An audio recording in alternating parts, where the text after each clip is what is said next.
Carl Jung discovered something that will change the way you see every relationship you have ever had. He said the deepest wounds we carry are not always our own. They belong to someone else. Specifically, he wrote that one of the most powerful forces shaping a person's life is the unlived life of the parent. Those words sound simple, but once you understand what they mean, you cannot unsee it. You will start to notice it everywhere, in the choices you thought were yours. This is the hidden truth behind what Jung called the mother complex. And today, I am going to show you exactly what it is, why it follows you into every room you walk into, and how you can finally put down the weight that was never yours to carry. But first, ask yourself this one question. Why do some people feel a constant, heavy guilt they cannot explain, even when they have done absolutely nothing wrong?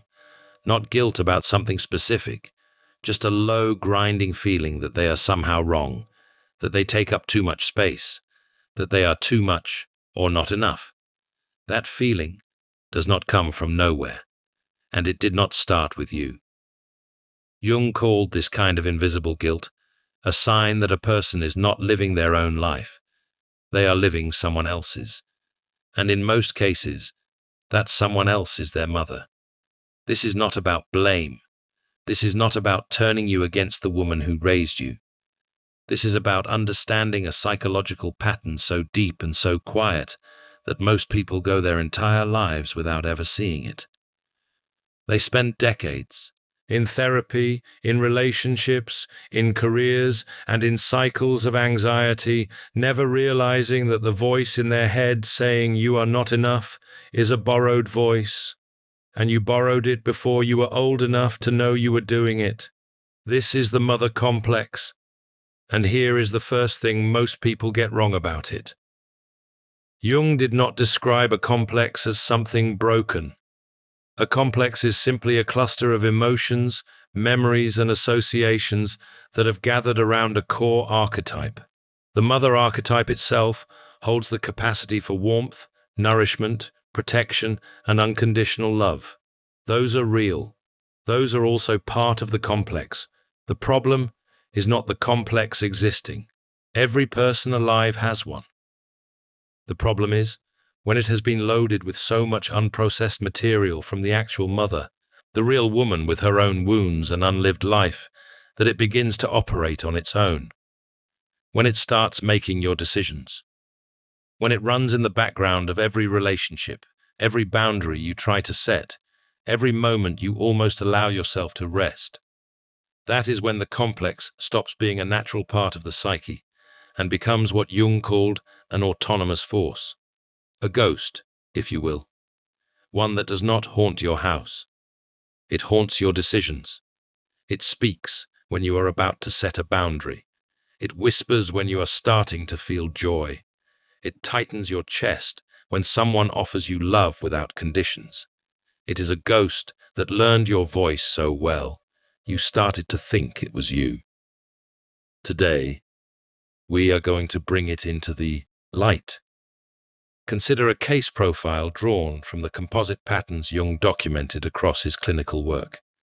A narrative illustration built from the recurring themes he observed across decades of practice.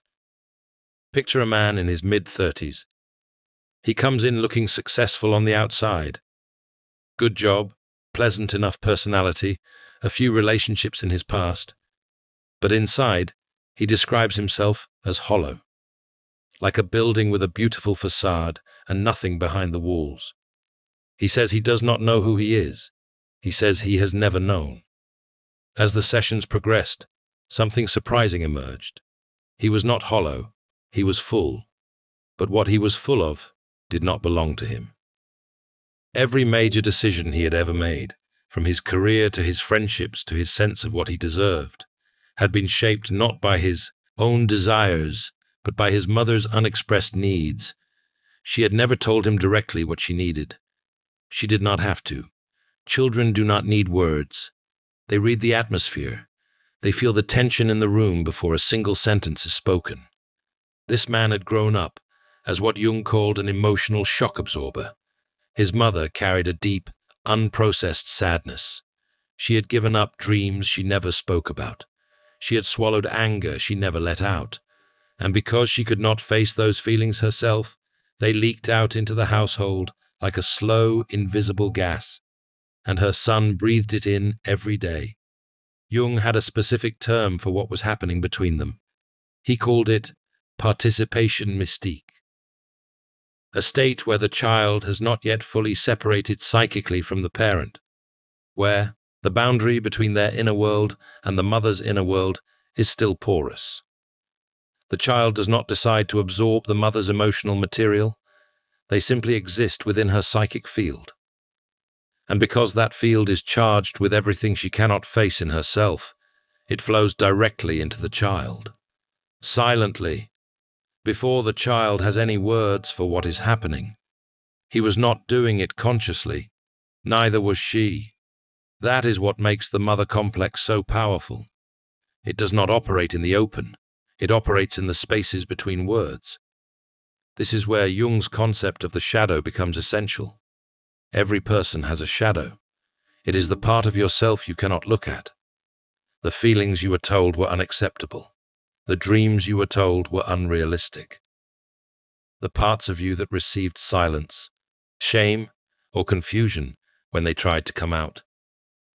A mother who has never done her own inner work, who has never looked honestly at her own shadow, does not make it disappear. She projects it. She pushes it outward, and the person closest to her, the child who is entirely dependent on her love, becomes the surface onto which that shadow is cast. And here is something Jung was very clear about. The mother is not the villain in this story. She is just as possessed by her own complex as the child becomes by hers. She is a link in the same chain. Her mother handed something to her that was never processed. She passed it forward out of unconsciousness, not cruelty. The parent who projects is not a predator. They are a person who never had the tools to look at what was living inside them. That does not make the impact on the child any less real, but it matters for the work of healing. Because the moment you start to see your mother as someone who was also caught, also shaped, also carrying something she did not choose, the weight begins to shift. Not because you excuse it, but because you finally understand the full shape of what you are dealing with. Let us be specific about what shadow projection looks like. A mother who suppressed her own ambition, who gave up a dream and never grieved that loss, may project that pain onto a child who shows ambition. Empaths aren't broken, they're alchemists in progress. The Alchemist's Path gives you drills, Jung-based boundaries, and 3 exclusive chapter videos to turn overwhelm into clarity. By Surreal Mind, 236-page downloadable ebook, in stock. Begin now at thesurrealmind.com. She might undermine that child's confidence without realizing it. She might say things that sound like concern but land like criticism. Are you sure you can do that? Do not get too big for your boots. These are not cruel statements. They feel like love. But underneath them is a shadow that has never been named. Equally, a mother who suppressed her own anger may unconsciously encourage her child to carry that rage for her. The child becomes the difficult one, the explosive one, the one always in trouble. The mother shakes her head and says she does not know where it comes from. But the child knows, on some wordless level, that they are holding something that is not theirs. This is what Jung meant by the child becoming a mirror. The mother looks at the child and sees her own unlived life reflected back. And here is where it gets painful. When the child sees the truth clearly, when they sense the mother's unhappiness, when they try to name what they feel, the mother does not always respond with gratitude. Often she does the opposite. She attacks the mirror. She calls the child too sensitive. She says they are always so dramatic. She insists everything is fine, and the child, who just felt the entire weight of her grief in a single dinner table silence, is told they are wrong about what they felt. That child learns to distrust their own perception. They learn that their inner experience is not reliable. They learn that the safest thing to do is to stop trusting themselves and start monitoring the room instead. And that lesson, learned in childhood, becomes the foundation for a lifetime of anxiety, because that is exactly what anxiety is at its root. It is the habit of scanning the environment for danger before you allow yourself to feel safe. It is what happens when a child is trained to read a parent's moods in order to survive. And here is something most people never stop to consider. That trained child does not grow out of it. They grow into it. The scanning becomes automatic. They walk into a room, and within seconds they have assessed who is upset, who needs managing, and what version of themselves to become to keep the temperature low. They do it at work. They do it with friends. They do it in every relationship until it feels exactly like the one they grew up in. Not because they chose it, because familiarity feels like safety, even when it is consuming them. She was the classroom. Everyone else became the exam. Now, there is a word Jung used that is easy to misunderstand here. Differentiation. In Jungian psychology, true differentiation is a healthy process, the gradual work of the ego separating from the unconscious. Learning to tell your own inner experience from what you absorbed from outside. Your truth versus someone else's projection. Your desire versus the role you were assigned. What the child develops inside the mother complex looks like that from the outside. It feels like sensitivity or intuition, but it is closer to hyper-vigilance, a nervous system trained to scan for threat, to detect mood shifts before they become dangerous. That is not differentiation. It is the self-dissolving into the environment to stay safe inside it.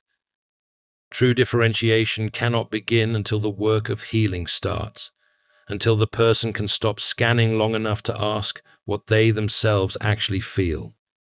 The cruel irony is that this ability makes them appear incredibly capable. People describe them as intuitive, emotionally intelligent, easy to talk to, and they are all of those things. But underneath the capability is exhaustion.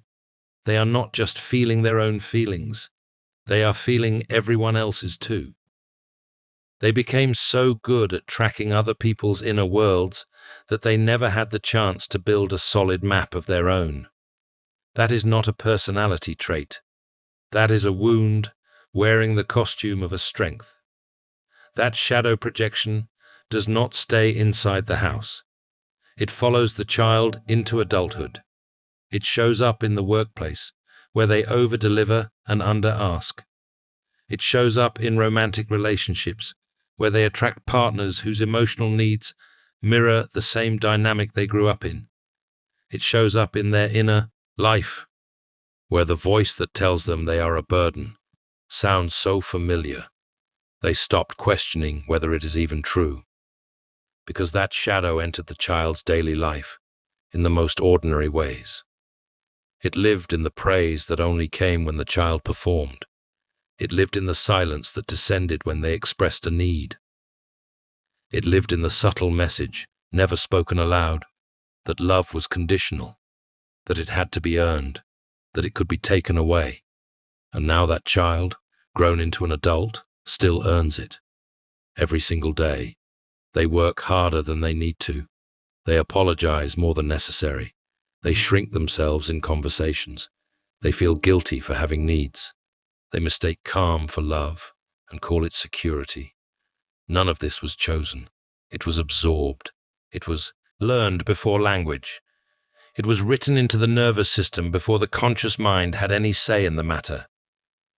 Let us look at another composite pattern, a narrative illustration drawn from the kind of case profiles Jung explored when examining how the mother complex expresses itself differently depending on the child.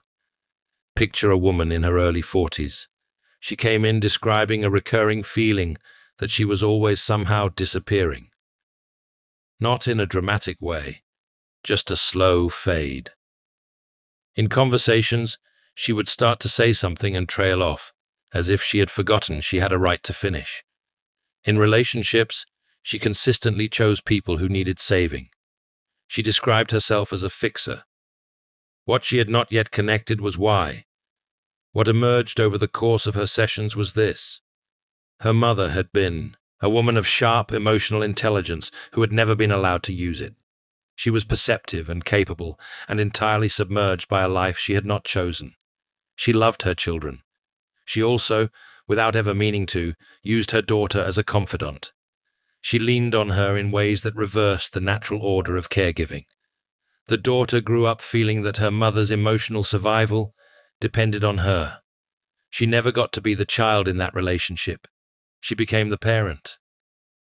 And so she went out into the world and kept doing the only thing she had ever been praised for, taking care of other people's pain at the cost of her own existence. This is what Jung meant when he talked about a person being possessed by the mother complex. The mother does not have to be cruel. She does not even have to be neglectful. She simply has to be emotionally unintegrated, because whatever she cannot hold in herself, the child will hold for her. And here is where we reach the real danger. As long as the person remains unaware of this pattern, they cannot heal from it. They can go to therapy for years, talking about their relationships and their anxiety and their self-worth, and it will all circle around the edge of the real thing without ever landing on it. Because the real thing is this. The life you have been living is not entirely yours. Some of it belongs to someone else, and you cannot build a real life until you figure out which parts are which. Jung was direct about this. No healing is possible as long as a person remains possessed by the unconscious contents of the parent. The word possessed sounds dramatic, but think about what it actually means. Something outside your conscious will is running the show. You are choosing partners, shrinking your ambitions, and setting limits on your joy, not because you thought them through, but because an old program installed in childhood is still running in the background. That program was written by someone else, and it is time to rewrite it. The moment of clarity Jung described across many of these case profiles is one of the most significant events a person can experience. It is not loud. It does not arrive with a dramatic confrontation. It tends to come quietly. You are in the middle of an ordinary moment, and something shifts. You hear yourself apologizing for something that is not your fault. Or you feel the familiar guilt rising because someone in the room seems unhappy and your nervous system is already trying to fix it. And for the first time, you do not just feel it, you see it. You see the pattern, and you realize, maybe for the first time in your life, that you are not bad. You are not broken. You are not too much or not enough. You are carrying a weight that was never yours to carry. That realization changes everything. Not because the weight instantly disappears. It does not disappear. You do not get rid of a complex. What you do is depolarize it. You remove its power to run you without your knowledge. The complex will still be there, the way a scar is still there after a wound heals. But a scar does not make decisions for you. It does not choose your relationships or silence your voice. That is what integration looks like. The complex still exists, but it no longer operates autonomously. And that shift from being run by the complex to containing it consciously, that is what Jung called individuation, not perfection, just the freedom to be a self that is genuinely yours. Jung's answer to the mother complex was shadow integration, and let me be clear about what that actually means. It is not about confronting your mother. It is not about writing an angry letter or having a dramatic conversation. It might never involve your mother at all. Shadow integration is an internal process.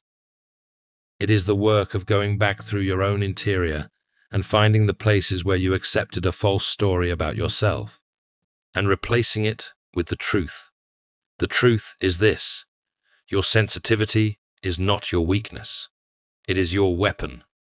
The same perceptual ability that was formed under pressure, that trained you to read rooms and absorb what others could not hold, does not have to be a survival mechanism anymore. It can become something you choose to use, something you wield with intention, rather than something that wields you. This is the difference Jung was pointing to. The person run by their complex uses perception to manage other people's comfort. The person who has integrated it uses that same perception to understand the world more deeply, to see patterns others miss, to navigate human dynamics with an intelligence most people never develop. You have been using a strategist's tools for a victim's purpose. The work of healing is not learning new tools. It is learning a new purpose. The practical path forward is not simple, but it is clear. First, start noticing the moments when the old program activates. The inexplicable guilt, making yourself smaller, over-explaining, over-apologizing, feeling responsible for someone else's emotional state without being asked. Do not judge it, just notice it, name it. Say to yourself, this is the pattern. This is not me. Second, question the stories you have carried, the ones that say you are too much, the ones that say your needs are a burden, the ones that say love has to be earned. These are not truths. They are conclusions a child drew from incomplete information.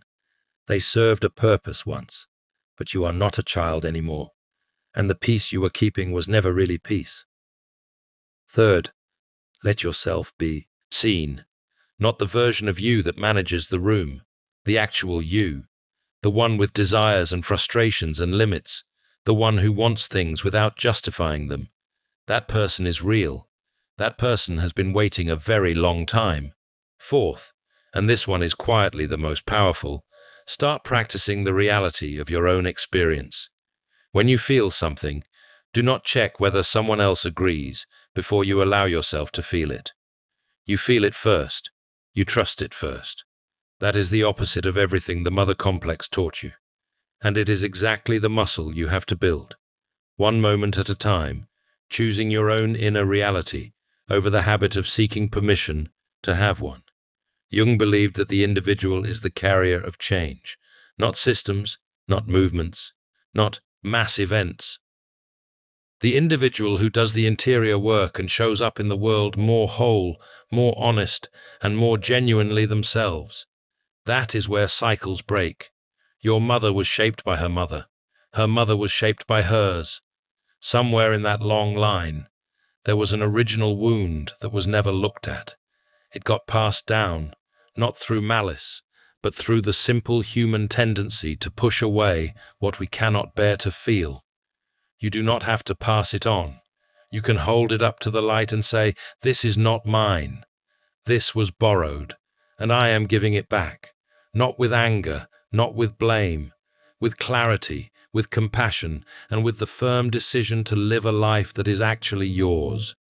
Jung spent his entire career mapping the interior world so that people could find their way back to themselves. The mother complex was one of his most important discoveries because it is so common and so invisible. It operates behind the faces of people who look perfectly functional, who are successful and loving, and who still feel, at their core, that something essential is missing. What is missing is you, the real you, the one outside the story you were handed at birth.